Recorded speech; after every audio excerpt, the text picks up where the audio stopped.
ហៅអូនក៏បានដែរឲ្យតែបងប្រាប់អូនថា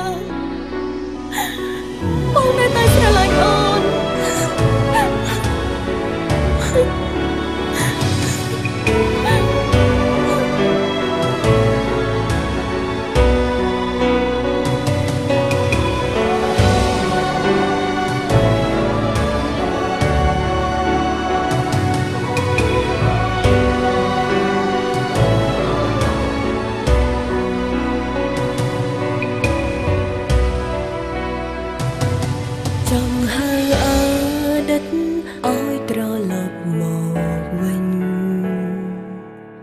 ចិនស្រ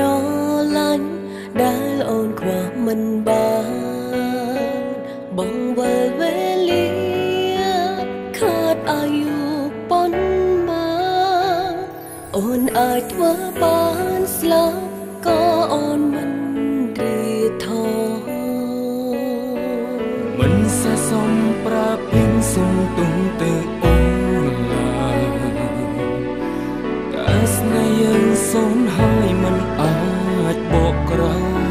យគ្មាននាងផ្សេងគឺចិនស្រឡាញ់បាត់អូនទៅហើយបងចង់ឲ្យរកអ្នកថ្មីដែលល្អជាងបងចង់ធ្វើសង្សារស្រឡាញ់គ្នាចង់ធ្វើសង្សារដែលនឹងគ្នាជានិច្ចធ្លាប់មានពីលើមិនចង់ឲ្យម្នាក់ភ្លេចបេះដូងខ្ទមខ្ទឹមព្រោះដល់ពេលដែលត្រូវបាន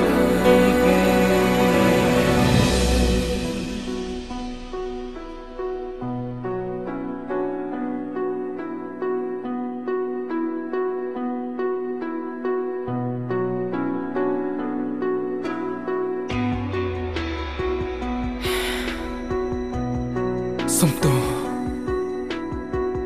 បងមិនអាចកុហកអូនថាបងនៅតែស្រឡាញ់អូនទេ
រ